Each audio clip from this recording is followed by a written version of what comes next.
Good morning, Kopites. I hope you're all well. This is my preview video for the Chelsea game tomorrow, 5:30 kickoff, I believe, on Sky Sports. So we'll start off with what Arne Slot has basically said in his press conference. So we'll start off with an injury update. So let's have a look see what he said.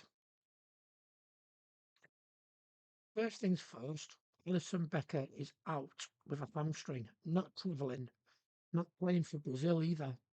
And Slot made it pretty clear don't expect him in time for the first game after the international break as well.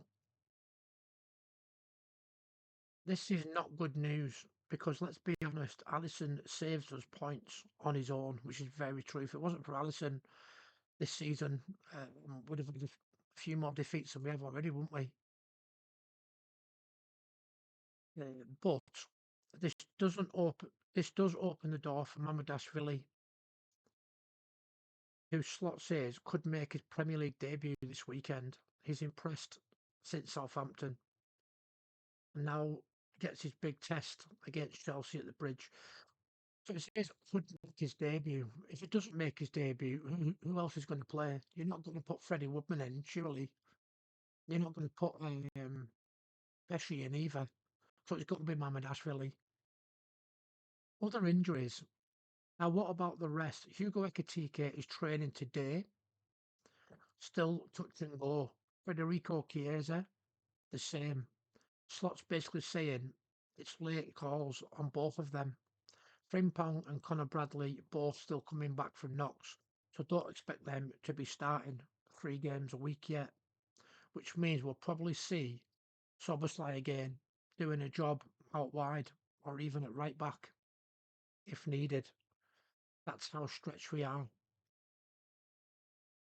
Well, there you go. Tactical concerns. And Slot said something caught my ear. Liverpool are conceding too many from set pieces already for this season and haven't scored a single one yet. Last season, remember, set pieces were one of the big differences when Klopp steadied the ship. Huh? We were nicking games with them. Right now, we're wasting chances and giving goals away from dead balls. That's a massive issue going into a game against Chelsea, who score over 50% of their goals from set pieces. You can see where this game could swing.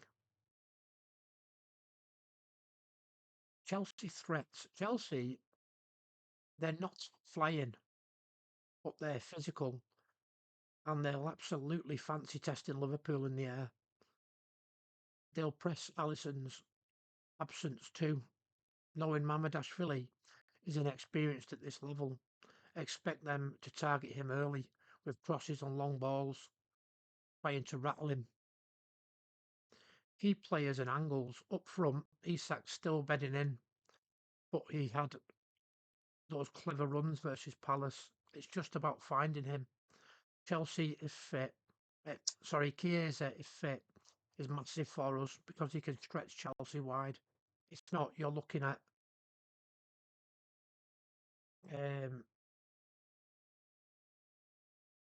Gakpo and Salah to carry the threat.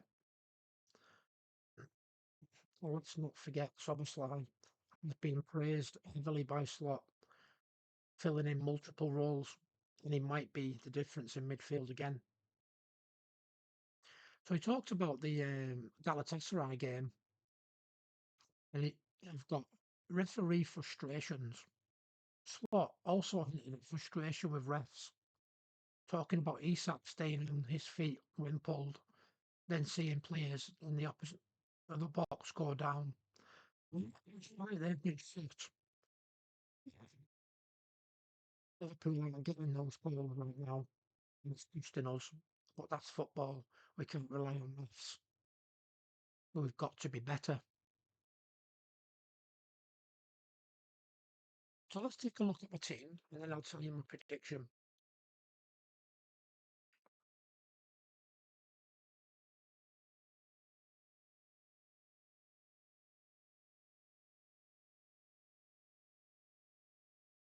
Sorry about that. A bit of press the wrong buttons then. Well, this is my starting 11 for the game. So I've obviously got Mamadashvili in nets.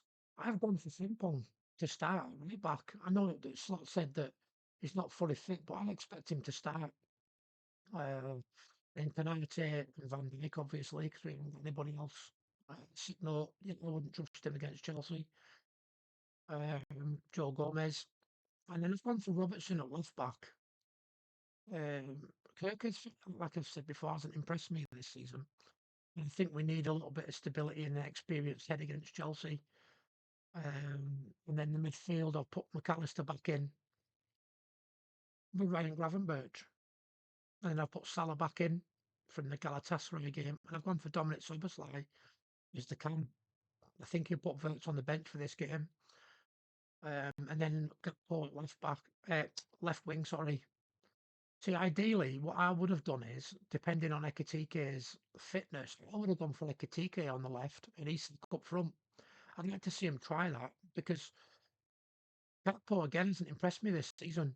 6 games, 1 goal in the league. It's not good enough, really, is it, for your number 1 left winger? Let me know what you think the starting 11 will be in the comments. So, I'll go for my prediction. So, what does it all mean? It's going to be a battle. Chelsea will see Alisson missing as a weakness. They'll look to bully us, set pieces. But if Mamadashvili stays calm, if we defend properly, and if we nick something on the break with Isak or Salah, we've got enough to take a result from the bridge. My heart says Liverpool edge it, but the head says this is going to be tight. I'll go 1-1. So there you go. That's my preview for the Chelsea game. I did put a post up last night, which I wanted to talk to you about. At the moment, I'm feeling really down about the channel. I know that my subscribers have gone up, but it's like I said in that post. Um, Subscribing isn't enough to help the channel grow. The channel's getting choked. The algorithm isn't pushing it out. I'm getting 10 views per video. At the maximum. I'm trying my best to give you new content. I mean, I've got my LFC file, which I've just started doing. That's only had 13 views. The algorithm's not pushing it out to all the Liverpool fans. So what I need you to help me. What I need you to do is like the videos. Even if you don't watch it, just hit like and just leave a comment. Anything. Even if you just put, "You'll never walk alone." Just put anything, because if you don't interact with me, my videos don't get shown and the channel will get choked. And if I keep feeling like I am now, I'm thinking to myself, I'm not spending any time with my family. I'm just working, doing my research, doing my thumbnails, going to bed, and I'm getting no interaction with it. So I'm getting to the point now where I'm thinking, is it actually worth it? You know, it's all right hitting subscribe, that's great. It won't help the channel grow if you just subscribe and then don't interact with me. So please hit the like button and leave a comment. You know, anything you want. I don't care if you just put "fuck off, you bald bastard." Put whatever you want. Just interact with me. Okay? That's it for now. Take it easy.